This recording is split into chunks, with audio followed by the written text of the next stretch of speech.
அனைத்துலக உயிரோடை தமிழ் வானொலி நேயர்கள் மற்றும் இலக்கு மின்னிதழ் நேயர்கள் அனைவருக்கும் எமது வணக்கங்கள்.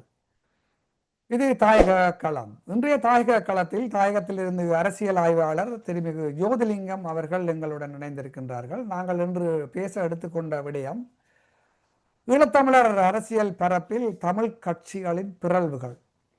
இன்று மாகாண சபை தேர்தல் வரப்போகின்றது.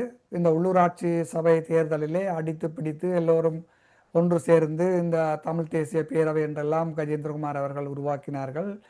சுமந்திரன் அவர் ஒரு பக்கத்தால் தனது கட்சியை தன் பக்கம் இழுத்து கொண்டு சென்றார். ஆனால் இன்று தமிழரசு கட்சி ஒரு வெற்றி பெற்றதென்று சொன்னாலும் ஆனால் அந்த வெற்றி சுமந்திரனுடைய அல்லது தமிழரசு கட்சிக்காக விழுந்த வெற்றியாக நாங்கள் பார்க்க முடியாது. ஏனென்றால் தமிழ் மக்கள் ஈழத்தமிழர்கள் தமிழ் தேசியம் சார்ந்துதான் வாக்களித்திருக்கிறார்கள் என்பதுதான் உண்மையான விடயம்.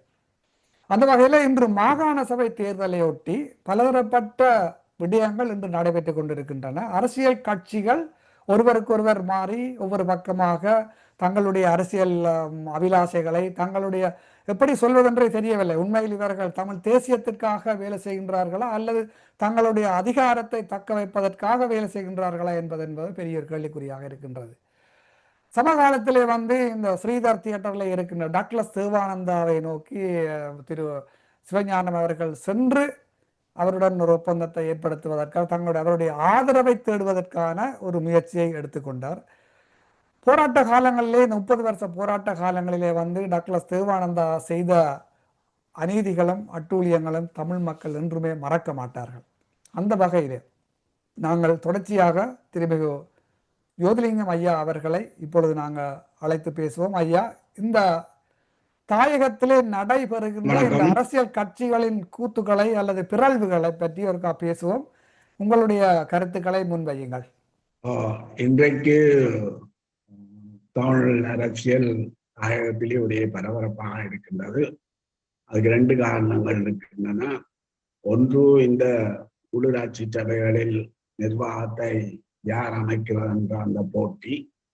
2வது, இந்த தமிழ் தேசிய பேரவைக்கும் ஜனநாயக தமிழ் தேசிய கூட்டமைப்புக்கும் இடையே கச்சாத்திடப்பட்ட ஒப்பந்தமும் அதன் பின்னால் செய்யப்படுகின்ற அரசியல். இது இன்றைக்கு பேசுபொருளாகி அது பல்வேறு பரிமாணங்களை எடுக்கின்ற நிலைமையை நாங்கள் பார்ப்போம். இதுல மிகவும் முக்கியமானது இந்த தமிழ் தேசிய பேரவைக்கும் ஜனநாயக தமிழ் தேசிய கூட்டணிக்கும் இடையில் இடம்பெற்ற அந்த புரிந்துணர்வு உடன்படிக்கிறார்.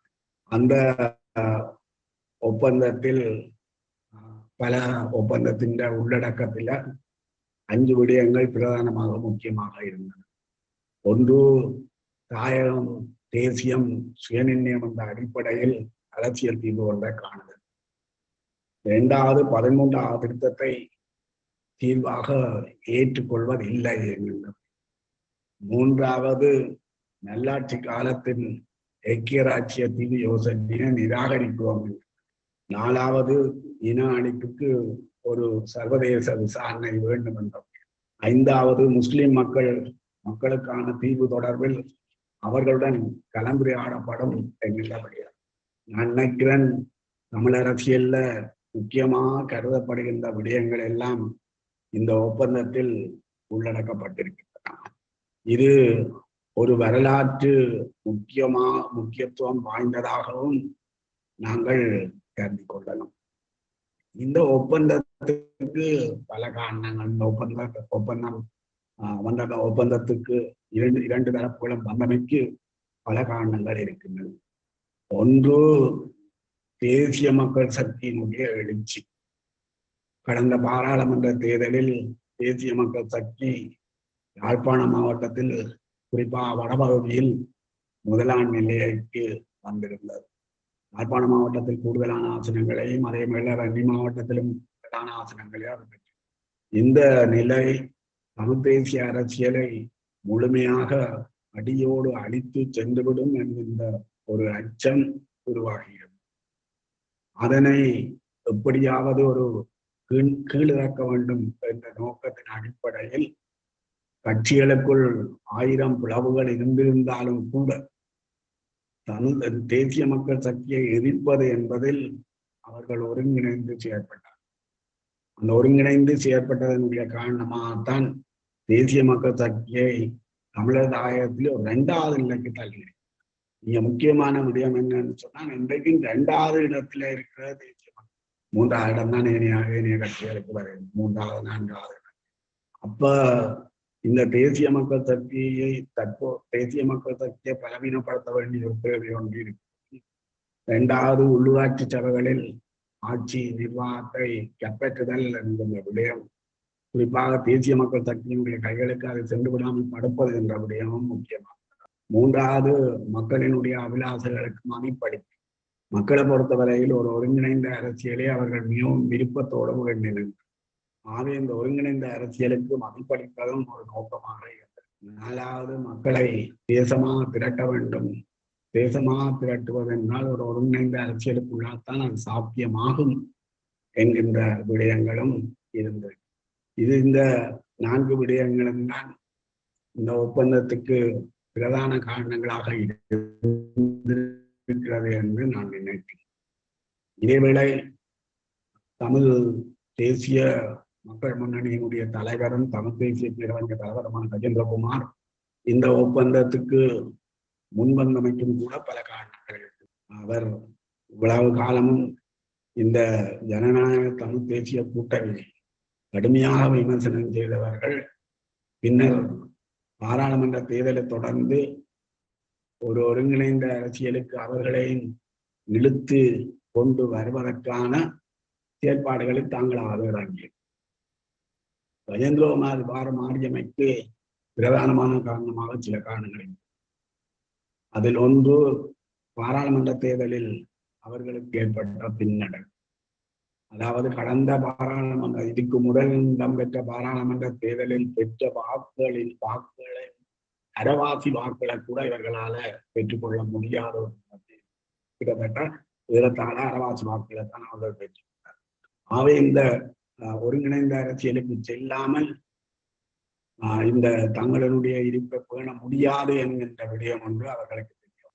2வது கஜேந்திரகுமார் அடிப்படையில் ஒரு தமிழ் தேசிய வாரியாகவும் தமிழ் தேசிய கொள்கைகளில் மிகுந்த அக்கறை உள்ளவராகவும் இருக்கின்றமையினால் இந்த தேசிய மக்கள் சக்தியினுடைய வளர்ச்சி தமிழ் தேசிய அரசியலை சிதைத்து விடும் என்கின்ற அச்சமும் அவருக்கு இருந்தது. இது 2வது காரணம். 3வது காரணம், தன்னுடைய காலத்திலாவது தமிழ் தேசிய அரசியலுக்கான அடித்தளத்தை உருவாக்க வேண்டும் என்ற அவரது விருப்பம். இது எல்லாம் சேர்ந்துதான் அவர்களுக்கு அவர்கள் இந்த ஒப்பந்தத்துக்கு வந்திருக்கின்றார்கள் என்று நான் நினைக்கிறேன். இந்த ஐக்கிய முன்னணியும் 2 தரப்புக்கும் இடையிலே உருவாக்கப்பட்ட இந்த ஐக்கிய முன்னணி வரவேற்கத்தக்க ஒரு விடயம். வரலாற்று சூழலில் மிகவும் அவசியமான ஒன்று. ஆனால் எல்லாரும் கேட்கின்ற கேள்வி, இந்த ஐக்கிய முன்னணி நீடிக்குமா என்கின்ற கேள்வி. தமிழ் தேசிய கட்சிகளை பொறுத்தவரையில் 3 தரப்புகள் முன்னணியில இருக்கு. அதுல 1வது நிலையில இருக்கிறது தமிழரசு கட்சி, 2வது நிலையில இருக்கின்றது தமிழ் தேசிய பேரவை, 3வது நிலையில இருக்கின்றது ஜனநாயக தமிழ் தேசிய கூட்டணி. இந்த உள்ளூராட்சி சபை தேர்தலில் 2வது நிலையில் வடகிழக்கு தழுவிய வகையில் 2வது நிலையில் ஜனநாயக தமிழ் தேசிய கூட்டணி இருந்தாலும் கூட ஒரு மக்களினுடைய அபிப்பிராயம் ஆதரவு என்ற அடிப்படையில் பார்க்கின்ற போது 2வது நிலையில் தமிழ் தேசிய பேரவை இருக்கக்கூடியதான சூழல் தான் இருக்கிறது என்று நான் நினைக்கின்றேன். அப்ப இந்த எப்பவும் ஒரு அரசியல் முன்னுக்கு வர வேண்டும் என்று சொன்னால் அந்த முதல் நிலையில இருக்க 2 தரப்புகள் ஏதாவது ஒன்று முன்கை எடுத்தால்தான் அந்த அரசியல் முன்னுக்கு போகக்கூடியான சூழல் ஒன்று உருவாகும். கடந்த காலத்தில இந்த ரெண்டு தரப்புமே முன்னிலைக்கு வராததுனால எடுத்த முயற்சிகள் தோல்வியில முடிஞ்சதான் நாங்கள் வரலாற்று. அதுல முதலாவது தமிழ் மக்கள் பேரவை உருவாக்கப்பட்டது. அந்த தமிழ் மக்கள் பேரவையிலே ஆரம்ப காலங்களில் தமிழ் தேசிய மக்கள் முன்னணி இருந்தாலும் கூட பின்னர் அதனை விட்டு விலகியமையினால தமிழ் மக்கள் பேரவை பலவீனமடைந்த. அதற்கு பின்னர் ஜனாதிபதி தேர்தலை ஒட்டி பொது வேட்பாளர் ஓராளை நிறுத்துவதற்கான முயற்சி மேற்கொள்ளப்பட்டது. அதற்கு தமிழ் தேசிய மக்கள் முன்னணி ஆதரவு. அது தமிழ் தேசிய முன்னணி அதற்கு வெளியிலாங்க. இதனாலே அந்த முயற்சியும் பெரிய அளவுக்கு. ஆனா இன்றைக்கு தமிழ் தேசிய மக்கள் முன்னணி ஒரு தமிழ் தேசிய பேரவை என்கின்ற ஒரு அமைப்பை உருவாக்கி அதை ஒரு அரசியல் இயக்கமாக வளர்த்திருக்கின்ற ஒரு செயற்பாட்டை முன்னெடுத்து வருகின்றமை இந்த ஐக்கிய முன்னணி நீடிக்கும் என்ற நம்பிக்கையை எங்களுக்கு தருகிறது என்று நான் நினைக்கின்றேன். ஆனால் இந்த ஐக்கிய முன்னணி ஒரு பூரணமான ஐக்கிய முன்னணியா, பூரணமான கூட்டணியா என்ற கேள்வியை கேட்டால் அதற்கு நாங்கள் இல்லை என்றுதான் பதில் கூற வேண்டிய நிலையில் இருக்கும். ஏனென்றால் தமிழரசு கட்சியும் தமிழரசு கட்சியில் இதில் இணையாத வரை இது ஒரு பூரண வெற்றியாவோ அல்ல பூரண ஐக்கிய முன்னணியாவோ அல்ல பூரணிய கூட்டணியாகவோ இருக்க முடியாது.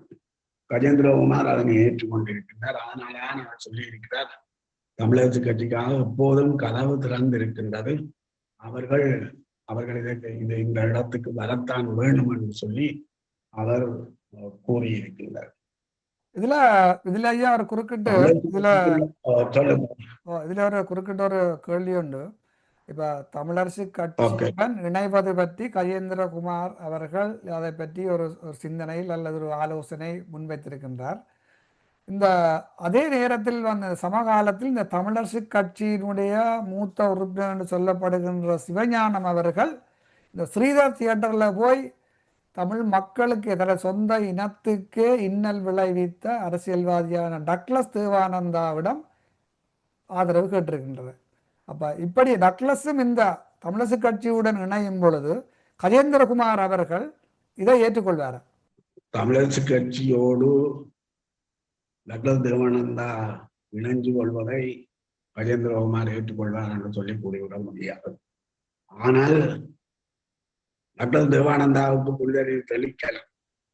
அவர் அதற்கு முன்னர் தமிழ் தேசிய அரசியல் நிலைப்பாட்டில் தான் உறுதியா நிற்கிறேன் என்பதை நடைமுறையில காட்டவர். நடைமுறையிலே அவர் காட்டின பிறகு அவருக்கு புரிதறிவு தெளிக்கிறத பற்றி முயற்சிக்கலாம் என்று நான் நினைக்கிறேன். அதற்கு முன்னர் சிவஞானம் அவர்கள் முந்திக் கொண்டு சென்றதுதான் இங்கு கடுமையான விமர்சனத்தை உருவாக்கி இருக்கின்றது. இதிலே கஜேந்திரகுமார் அவர்கள் தெளிவாக கூறியிருந்தார்கள் என்று சொன்னால், நாங்கள் உங்களுக்காக கதவை திறந்து வச்சிருக்கிறோம். இன்றைக்கு முக்கியமானது ஒருங்கிணைந்த அரசியலின் தேவைதான். உள்ளூராட்சி சபைகளில் நிர்வாகம் அமைக்கிறதெல்லாம் இரண்டாம் பட்சமான விடயம். ஒருங்கிணைந்த அரசியலுக்கு எல்லோரும் வந்துவிட்டோம் என்று சொன்னால் எல்லாரும் சேர்ந்து நிர்வாகத்தை நடத்தக்கூடிய ஒரு சூழலை உருவாக்கலாம் என்பது அவரது கருத்தாக இருந்தது. ஆனால் இன்றைக்கு தமிழரசு கட்சி, குறிப்பாக தமிழரசு கட்சிக்கு இப்போது ஒரு பூட்டு போடப்பட்டிருக்கேன்னு சொல்லுவோம். உண்மையில கஜேந்திரகுமார் செக் வச்சிருக்கிறாருன்னு சொல்லுவோம். அதுக்கும் நிர்பந்தம் இருக்கிறது. இப்ப தமிழரசு கட்சியிலே எங்களை எல்லாருக்கும் தெரியும் ரெண்டு பிரிவு இருக்கின்றது, சுமந்திர பிரிவு, சிறிதரன் பிரிவு, ரெண்டு பிரிவு. இதுல சிறிதரன் பிரிவு தமிழ் தேசிய பேரவைக்கும் ஜனநாயக தமிழ் தேசிய கூட்டணியின் என்ற கூட்டணிக்கும் ஆதரவாக இருக்கின்ற நிலைமைதான். இதை விட யாழ்ப்பாண மாவட்டத்தில தமிழரசு கட்சியின் செல்வாக்கு நிறைய செய்தியை தொடங்கியிருக்கு. இந்த தேர்தலில் தமிழரசு கட்சிக்கு மக்கள் வாக்களித்தார்கள் என்பதால் தமிழ் தேசியத்துக்கான வாக்கை ஒழிய தமிழரசு கட்சிக்கான வாக்குன்னு சொல்லி உறுதியாக கொடுக்க முடியாது. அதுவும் சுமந்திரனுடைய தலைமையை கிடைச்ச வாக்குன்னு சொல்லி முடியாது. என்ற சுமந்திரன் அவர் கட்சியினாலேயும் தோற்கடிக்கப்பட்டவர், மக்களினாலேயும் தோற்கடிக்கப்பட்டவர். இல்ல ஆகவே தமிழரசு இது அவருக்குரிய தமிழரசு வாக்கு சொல்லி கட்சிக்குள்ளும் சொல்லிவிட இல்லையா, தமிழரசு கட்சிக்குள்ளும் சுமந்திரன் அவரை ஜனநாயக ரீதியாக தெரிவு செய்யாம தானாகத்தான் வலிந்து அந்த தமிழரசு கட்சி தலைமையை பறித்து வைத்திருக்கின்றார் இல்லையா? தமிழரசு கட்சிக்குள்ள தமிழரசு கட்சிக்குள்ள மத்திய குழுவை பொறுத்தவரையில மத்திய குழுவினுடைய ஆட்களை தன்னுடைய ஆட்களாக தன்னுடைய பக்கத்துக்கு இழுத்து வைத்துக் கொண்டு அதனை தந்த கட்டுப்பாட்டுக்குள் வச்சுக்கொண்டு அவர் தன்னுடைய நகர்வை தன்னுடைய நகர்வை நடாத்துகின்ற ஒரு போக்கத்தான் என்னால் பார்க்க முடியாது. அவர் ஒன்றான நேர்மையான அரசியல் செய்வதில்லை. எந்த நேரமே ஒரு சூழ்ச்சியாக சமகாலத்துல நாங்கள் இன்னும் ஒரு விடயம் கேள்விப்பட்டவும் திரும்பி மணிவண்ணன் அவர்களும் இப்ப சுமந்திரனுடன் இணைந்துள்ளதாக அறிகின்றோம். அது எந்த அளவுக்கு உண்மை? மணிவண்ணன் அவர்கள் இல்ல, அவற்ற கட்சி தமிழ் மக்கள் கூட்டணிக்கும் தமிழரசு கட்சிக்கும் இடையில ஒரு ஒரு உடன்படிக்கை ஒன்று கச்சாத்திடப்பட்டிருக்கிறது. அது அந்த உடன்படிக்கை குறிப்பாக நல்லூர் பிரதேச தொடர்பாகத்தான் கச்சாத்திடப்பட்டது. அது ஒரு கொள்கை உடன்படிக்கை இல்லை. இந்த நிர்வாகத்தை பங்கு கொள்வது தொடர்பான ஒரு விவாதத்தை பங்கிட்டுக் கொள்வது தொடர்பான ஒரு உடன்படிக்கை. இந்த உடன்படிக்கையின்படி முதல் அறவாசி காலத்தை தமிழ் மக்கள் கூட்டணி தவிசாளர் வைத்தார்கள் சொல்லியும் அதே வேளையில ஒவ்வொரு தவிசாளர் தமிழரசு கட்சியை சேர்ந்தவராக இருக்கிறார். பிறகு அடுத்த 2 வருஷத்துல தமிழரசு கட்சியினுடைய பிரதிநிதி தவிசாளராகவும் உபதவிசாளராக தமிழ் மக்கள் கூட்டணியினுடைய பிரதிநிதியை நியமித்தார். அதோட இன்னும் ஒன்று சொல்லப்பட்டது என்னன்னு சொன்னால், இந்த உடன்படிக்கை இந்த நல்லூர் பிரதேச சபைக்கு மட்டும்தான் சரி. ஏனைய பிரதேச தொடர்பாக தனித்தனியாக ஒப்பந்தம் கச்சாத்திரவாதம் என்று கூறியிருக்கிறார். ஆனால் சுமந்திரன் உரையாற்றிய போது, இந்த பத்திரிகைகளுக்கு அறிக்கவிட்ட போது அல்லது உளவியலாளர் மாநாடு மாற்றிய போது, கார்னால் பிரதேச சபையில் தமிழ் மக்கள் கூட்டணி தங்களை விட கூடுதலான ஆசனங்களை பெற்றிருக்கிறபடியாக அங்கு அவர்கள் தவிசாளரை நியமிப்பதற்கு தாங்கள் ஆதரவு தருவோம் என்று சொல்லி கூறியிருக்கிறார். இதில இன்றைக்கு சுமந்திரனை ஒதுக்குவது என்கின்ற ஒரு அரசியல் இந்த தமிழ் மக்கள் கூட்டணி அவர்களோடு ஒரு ஒப்பந்தம் செய்து சுமந்திரனுக்கு வெள்ள பூச்சி அடிக்கிற அந்த செயற்பாடு என்பது தேசிய அரசியலை மிக மோசமாக பாதிக்கிற ஒரு செயற்பாடு இருக்கும். மணிவண்ணனுடைய பெயர்களும் இதனால் பலவீனம் அடையக்கூடியதான வாய்ப்புகள்லாம் இதே நேரத்தில் மாகாண சபை தேர்தலில் முதல்வருக்கான வேட்பாளராக நான் தான் நிற்பேன் என்று சன்னதம் ஆடுவதாகவும் கேள்விப்படுகின்றேன் சுமந்திரன் அவர்கள். மாகாண சபை தேர்தலில் சுமந்திரன் தான் போட்டியிட போவதாக கூறியிருக்கிறார். முதல்வர் போட்டிக்கு தான் நிற்க போவதாக கூறியிருக்கின்றார். இதற்கு ஏனைய தனியா தமிழரசு கட்சி சுமந்திரனுக்கு எவ்வளவு ஆதரவு இருக்கும் என்பது முதலாவது விவகாரம். 2வது விவகாரம், ஏனைய தரப்புகள் ஆதரவு கொடுக்காமல் இவரனாலே ஒருபோதுமே இந்த தேர்தலில் கூடுதலான வாக்குகளை பெற்றுக்கொள்ள முடியாது. இந்த வடமாகாணத்துல முக்கியமான மாவட்டமா இருக்கிற யாழ்ப்பாண மாவட்டம். யாழ்ப்பாண மாவட்டத்தில கூடுதலான வாக்குகளை எடுக்கக்கூடியான சூழல் ஒன்று இல்லை. ஆனால் சுமந்திரனுக்குள்ள சிக்கலான பிரச்சனை என்னன்னு சொன்னா, சுமந்திரனுக்கு இருக்கிறது மணிவண்ணனுக்கு வந்த பிரச்சனை இருக்கிறது. பதவிகள் இருந்தா தான் அவர்கள் அரசியல், பதவிகள் இல்லையென்றா அரசியல் செய்ய மாட்டார். தேசிய மக்கள் முன்னணி ஆக்களை பொறுத்தவரையிலே அவர்கள் பதவிகள் இல்லை என்றாலும் அரசியல் செய்வார்கள், போராட்டம் நடத்துவார்கள். இவர்கள் அந்த போராட்ட அரசியல். அப்ப இது மணிவண்ணனுக்கு விழாகாலம் ஒரு பெயர் இருந்தது. அந்த பெயரையும் பலவீனப்படுத்தக்கூடிய ஒரு சூழல்லாம் உருவாக்கப்பட்டிருக்கின்ற நான் நினைக்கிறேன். மற்றது அந்த ஐக்கிய முன்னணி இந்த ஐக்கிய முன்னணி நீடிக்குமா இல்லையா என்பது ஒரு கேள்வியாக இருந்தாலும், இந்த கட்சிகள் இப்பொழுது ஓடும் புளியம்பலம் போலத்தான் இப்பொழுது இருக்கின்றார்கள் உண்மையில். ஆனால் தமிழ் அரசியலை பொறுத்தவரையிலே ஓரளவுக்கு தமிழ் தேசிய சிந்தனை உள்ள கட்சிகள் ஒன்றுபட்டே ஆக வேண்டியது காலத்தின் கட்டாயம். இன்றைக்கு என்ன பிரச்சனைன்னா தமிழ் மக்களை பொறுத்தவரையில 4 பெரிய பிரச்சனைகளுக்கு முகம் கொடுக்கின்றனர். ஒன்று, ஒரு தமிழ் மக்களினுடைய அரசியல் தீர்வு தொடர்பாக ஒரு தீர்க்கமான ஒரு நிலைப்பாட்டுக்கு வர வேண்டிய தேவை ஒன்று இருக்கிறது. இது முதலாவது விஷயம். 2வது, நடந்த இனவழிப்புக்கு சர்வதேச விசாரணை போடுகின்ற ஒரு விடயம் இருக்கு. 3வது, இந்த தினந்தோறும் நடக்கின்ற ஆக்கிரமிப்புகளை கையாள வேண்டிய சிக்கல் இருக்கு.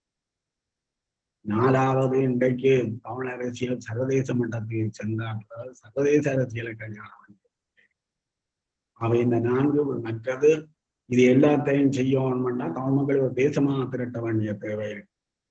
அவை இந்த 5 விடயங்களையும் செய்ய வேணுமென்றால் ஒரு ஒருங்கிணைந்த அரசியல் தான் தேவையா. தேசம்னா எல்லாரும் இருக்கிறார், நல்லவன் கெட்டவன் எல்லாரும் இருப்பான். ஆனா ஒரு கொள்கைக்குள்ளையும் ஒரு அரசியல் இலக்குகளையும் எல்லாரையும் கொண்டு வருவதனூடாகத்தான் மக்களை நாங்கள் தேசமாக திரட்ட. ஆகவே இந்த இந்த தமிழ் தரப்புல இருக்கிற 3 கட்சிகள், 3 தரப்புகள், அது தமிழக கட்சியா இருக்கலாம், அல்லது ஜனநாயக தமிழ் தேசிய கூட்டணியா இருக்கலாம், அல்லது தமிழ் தேசிய கூட்டணியா இருக்கலாம். 3ம் ஏதோ ஒரு வகையில ஒருங்கிணைந்த அவர்கள் வரையில் என்று சொன்னா மக்கள் அழுத்தம் கொடுத்து செவியில பிடிச்சு இழுத்து கொண்டு வந்து அவர்களை சேர்க்க வேண்டிய இருக்கிறார்கள் நாட்கள். ஏனென்றால் இன்னப்போதையும் விட இன்றைக்காவது அவசியமாக இருக்கிறது ஒரு மிகுந்த அரசியல் தேவை. ஆனா இந்த இணைவுக்கு பொறுத்தவரை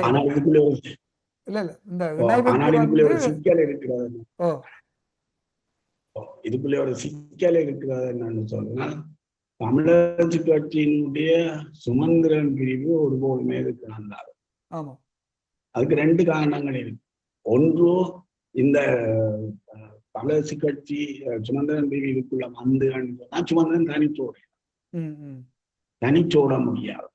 இப்ப என்ன செய்யறாருன்னா, சுமந்திரன் என்ன செய்யறாருன்னா, தமிழரசு கட்சியை தன்னை கட்டுப்பாட்டுக்குள்ள வச்சு கொண்டு தமிழ் அரசியலை நகர்த்துகின்ற நபராக தானே தன்னை உருவாக்குவேன். தமிழ் அரசியல் அவரை மையமாக வச்சுதான் நகருகின்ற அவ இந்த தனிச்சோட்டம் எல்லாம் இல்லாம போயிருமென்ற ஒரு பயம் இருக்கு. 2வது, தமிழ் தேசிய கூட்டமைப்பு தமிழக கட்சி ஒரு பெரியண்ணன் பாணி பாத்திரம் கொண்டிருக்கிறது. பெரியண்ணன் பாணி பாத்திரம் இந்த ஒருங்கிணைந்த அரசியலுக்கு வந்து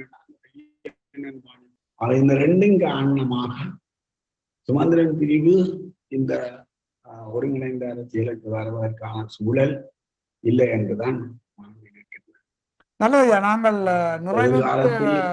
நிறைவு செய்ய வேண்டிய நேரம் நெருங்குகின்றபடியால் இன்று நீங்கள் இந்த நேர்காணலிலே கலந்து கொண்டு இந்த தமிழர் தாயகத்திலே நடைபெறுகின்ற இந்த தமிழ் அரசியல் கட்சிகளினுடைய இந்த பிறழ்வுகள், அவர்களுடைய சாதக பாதகமான நகர்வுகளை பற்றி நாங்கள் இன்று பேசியிருந்தோம்.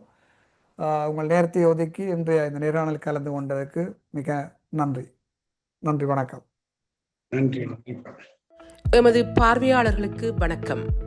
மக்களின் குரலாய் ஓங்கி ஒலிக்கும் இலக்கு மின்னிதழ் மற்றும் உயிரோடை தமிழ் வானொலி ஆகிய இவ்விரு ஊடகங்களும் உங்களைப் போன்ற எமது நேயர்கள் நண்பர்களின் ஆதரவிலேயே இயங்கி வருகின்றன.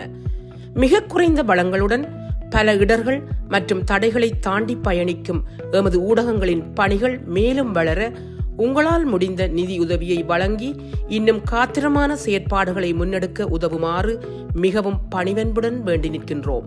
உங்கள் பங்களிப்பு உங்களின் உரிமை குரலாய் ஓங்கி ஒலிக்கும். நன்றி.